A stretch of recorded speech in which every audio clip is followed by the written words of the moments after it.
D'habitude, quand vous les mettez à crèche, vous les tondez, vous faites quelque chose qu'elles se tiennent plus facilement propres ou pas forcément de pratique particulière? Ok. Moi, c'est Marion Degler, donc je travaille à la Chambre d'agriculture Doubs et Territoire de Belfort depuis maintenant 4 ans.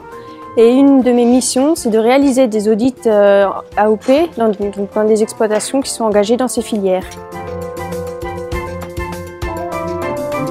Donc aujourd'hui, je suis au GAEC de Ferrières, chez les frères Maréchal, et l'exploitation se situe à Goulet-Usier. Alexandre, Olivier, Anaïs. Bienvenue au GAEC de Ferrières avec 2 associés et une salariée, producteurs de lait AOP, comté, Mont-d'Or, avec une surface fourragère de 148 hectares. et une production de 360 000 litres de lait. on fait du lait aussi pour le morbier. Je vais dérouler un audit AOP sur lequel se greffent les questions de la charte des bonnes pratiques d'élevage. Donc on verra des points sur la conformité des animaux, sur les bâtiments, la qualité du lait et l'alimentation, en grande partie. C'est des veaux qui ont quel âge, ça? 15 jours, 3 semaines. 15 jours, 3 semaines, d'accord, ok. C'est nourri au lait de lait entier? Ou lait en poudre, comment? Lait en poudre, mélange lait entier et lait en poudre. Ok. On va passer à la partie laiterie, tout ce qui est laiterie, celle de traite.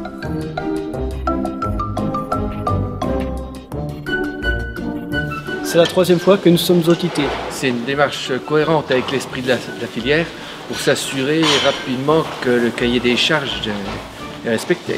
Donc là, c'est la partie laiterie. Au niveau des contrôles, le contrôle de la machine à traire, il a été refait dernièrement. Oui. Donc mois de juin 2018. Ok, puis c'est refait tous les ans aussi. Et le tank, lui, est-ce qu'il avait été recontrôlé aussi? 2017. Je jette juste un coup d'œil.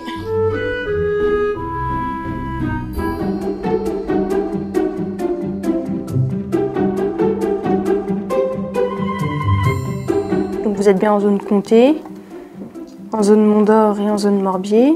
Les effectifs, donc presque 87 vaches. Pour les dates de mise à l'herbe sur 2018, pour les vaches et genisses, est-ce que vous les avez notées ou est-ce que vous pouvez me les donner de tête? Ensuite, par rapport aux surfaces, donc les surfaces en herbe, quel ratio entre les prairies temporaires, les prairies naturelles, comment ça se découpe? Tout en prairie naturelle. Tout en naturel, quasi. Et donc au niveau fourrage, vous êtes autonome en général, hein, c'était bien ça? Oui. Après, au niveau de tout ce qui est distribution du concentré, donc c'est par les DAC, il n'y a pas de, par le DAC. pas de mélangeuse, pas de mélange avec le fourrage. Donc l'audit, il est destiné déjà aux éleveurs, enfin ça permet de faire un point, mais au niveau des filières, ça permet quand même d'avoir une idée de ce qui se fait sur le terrain, de pouvoir suivre aussi la conformité des exploitations par rapport au cahier des charges et pour avoir un cahier des charges qui soit respecté, qui soit suivi. On va passer à la suite, c'est la traite et le stockage du lait. Toutes les exploitations doivent être auditées dans un pas de temps de 3 à 4 ans. Tous les éleveurs doivent être vus, donc il n'y en a pas un qui y échappe. Voilà, on a fait le tour, donc maintenant on va passer plus au bilan.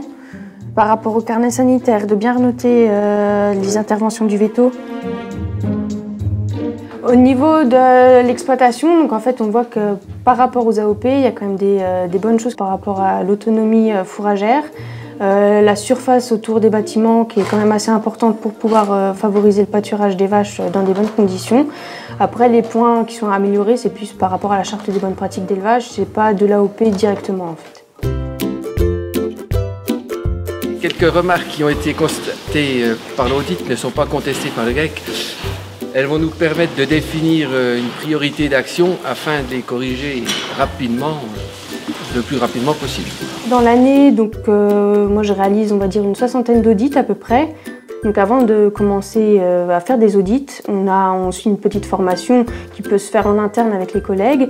Et avant de commencer les audits tout seul, donc une fois qu'on est autonome, on est habilité de toute façon par l'URFAC, qui vient avec nous sur le terrain pour faire un audit, pour vérifier qu'on maîtrise correctement la grille d'audit, les points à avoir, pour que l'audit se passe le mieux possible et qu'il soit le plus complet possible. Les bonnes appréciations qu'on a eues sur un grand nombre de points ne sont pas un simple hasard. Cela prouve qu'on respecte correctement les règles pour la production du lait AOP. C'est ça qui fait notre revenu, quoi. Et c'est surtout aussi une tradition de travail dans le Oui. Haut-Doubs. Voilà. C'est une image qu'on est attaché à cette image et puis à faire partie de cette image, quoi.